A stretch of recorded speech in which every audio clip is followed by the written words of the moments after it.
Իհարկե ես դրանից էլ չեմ նեղսրտում, ոչ էլ դրանից էլ որևէ երկյուղ ունեմ։ Ուրեմն մեկ օրվա մեջ նշանակում է փորձաքննություն, կարծեմ Բաբայան Արսենը այստեղ պետք է լիներ, կամ եթե այստեղ չի ինքը հայտարարություններ արել է։ Մեկ օրվա մեջ նշանակում է փորձաքննություն, եւ մեկ օրվա մեջ փորձաքննության արդյունքները փոխանցվում է այդ քննության հետ կապ չունեցող անձին։ Այդպես չի։ Փորձաքննությունը նշանակվել է քննչական կոմիտեի կողմից եւ փոխանցվել է մեր եպիսկոպոսներից մեկին։ Ենթադրաբար ես այդպես գիտեմ, որովհետեւ այդ փորձաքննության արդյունքը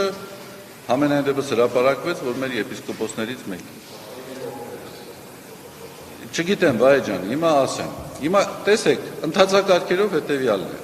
Երբ որ փորձաքննություն ես ուզում օբյեկտիվ պատրաստել, պետք է ներգրավել այն անձին, ով ներգրաված է այդ հարցում։ Գետ մենք հնարավորություն պիտի ունենայինք հարցադրումները կազմությանը ինքներս մասնակցել, բացարձակապես նման երևույթ չի եղել։ Երկրորդը, եթե անգամ փորձաքննություն է լինում, Արսենը շատ լավ նշել էր, փորձաքննություններ են եղել, որոնք տևել են 8 ամիս։ Եվ մեկ օրում հանկարծ պարզվում է, որ այդ անձը, որ պատկերված է տեսագրության մեջ, իբրև թե ես եմ։ Այնինչ ես իրենց միանշանակ հայտարարել եմ, սիրելիներս, այս գործը եթե հարուցում եք, պետք է հարուցեք ոչ թե իմ անձնական կյանքի գաղտնիությունը խախտելու հիմքով, այլ իմ նկատմամբ թշնամանք եւ ատելություն սերմանելու հիմքով։ Իմ անձնական կյանքի գաղտնիքը խախտված չէ։ Իմ անձնական կյանքի գաղտնիքը խախտված չէ։ Խախտված չէ նաեւ իմ ընտանիքի անդամներից որևէ մեկի անձնական կյանքի գաղտնիության իրավունքը։ Դուք պետք է գտնեք այն անձին, ով հորինել է այս տեսագրությունը եւ ով տարածել է։ Իհարկե ես չեմ։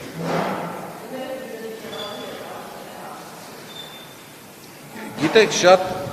տհաճ է ինձ համար այս հարցադրումներին պատասխանելը, բայց ես այո կանչվել է եւ նույնը իր դիրքորոշումն է եւ ոչ միայն իր դիրքորոշումն է, իմ ընտանիքի բոլոր անդամները պարզապես այս տհաճ իրավիճակում ես թույլ չեմ տա իրենց խնդրել պարզաբանումներով հանդես գան։ Իմ ընտանիքի բոլոր անդամներն էլ իհարկե շատ տհաճ անախորժ իրավիճակի մեջ են հայտնվել մեր համերաշխություն քարոզող իշխանությունների թեթև ձեռքով, բայց իրենք էլ իհարկե միանշանակորեն դաժոխտում են։ Եվ չի կարող այդպիսի բան եղած լինել։ Չի կարող այդ։ Այո։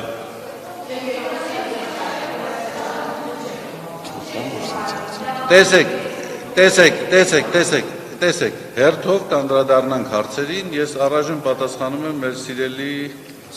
Ռուզանայի հարցերին, դուք առիթ կունենաք այս հարցերին, ես իհարկե որքան էլ տհաճ լինի, հաշվի առնելով դրա հանրային հնչեղությունը, ամենայն մանրամասնությամբ պատրաստ եմ պատասխանելու։ Քանի որ այսօրվա մեր հանրային դիսկուրսը այսպես այս մակարդակի է իջել, ես կպատասխանեմ այդ հարցերին, որպեսզի տպավորություն չստեղծվի, որ խուսափում եմ։ Որտեղ կանգնեցինք։ Հիմա ինչ քայլեր եմ ձեռնարկելու։ Ես իհարկե ցանկացած քայլ, որը կկատարեի,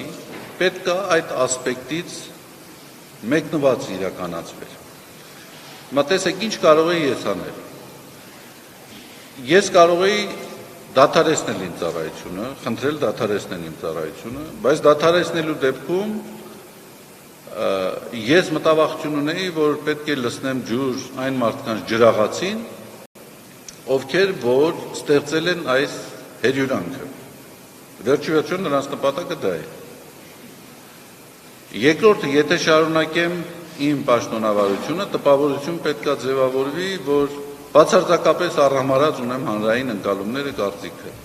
Իհարկե ես այդ հարցին ժամանակի մեջ կանդրադառնամ։ Անցյալ օրը կարծեմ մեր լրագրողներից մեկը այդ հարցը ինձ տվեց, ես իրեն պատասխանացի, որ ոչ, ես չեմ պատրաստվում իմ ծառայությունը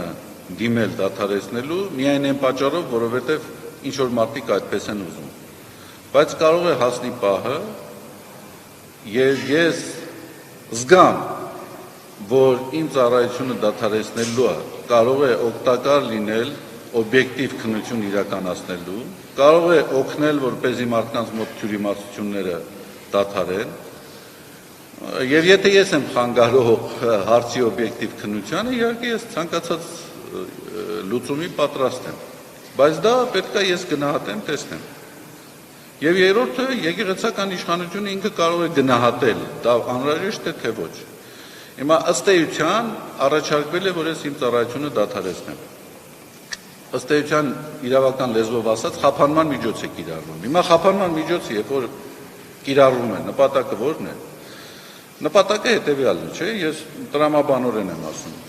Այդ միջոցը կիրառվում է ծառայությունը դադարեցնելու։ 1. Որպեսզի ես հնարավորություն չունենամ ազդելու հանձնաժողովի օբյեկտիվ քննությանը, որի հնարավորությունը ես չունեմ, կամ համենայն դեպս այդ հնարավորությունը չի նվազելու իմ պաշտոնաթողությունից հետո, որովհետև ես այսպես կամ այնպես հանձնաժողովի անդամների հետ հարաբերություններ ունեմ։ Եպիսկոպոսները։ Ինչպես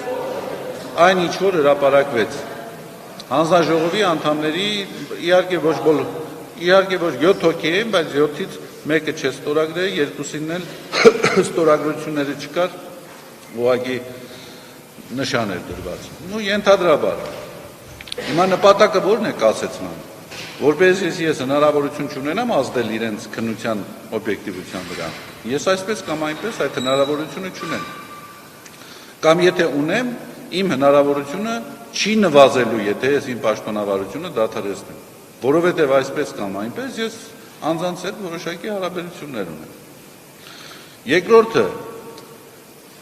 խափանման այդպիսի միջոցը կիրառվում է, որպեսզի մարդը հնարավորություն չունենա գործել նույն հանցանքը։ Հիմա տեսեք, ինձ մեղադրում են ինչի մեջ։ Ինձ մեղադրում են իմ կուսակրոնության ուխտը խախտելու մեջ, կենակցելու մեջ եւ այլն եւ այլն եւ այլն։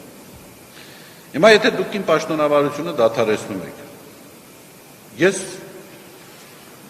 զավեշտական է, ավելի մեծ հնարավորություն եմ ունենում այդ նույն մեղքը գործելու։ Ուրեմն նպատակը ո՞րն է։ Պարզ չի, որ նպատակը զուտ քարոզչական է։ Չմոռանաք հավանել տեսանյութը եւ բաժանորդագրվել Civic AM-ի YouTube-յան էջին։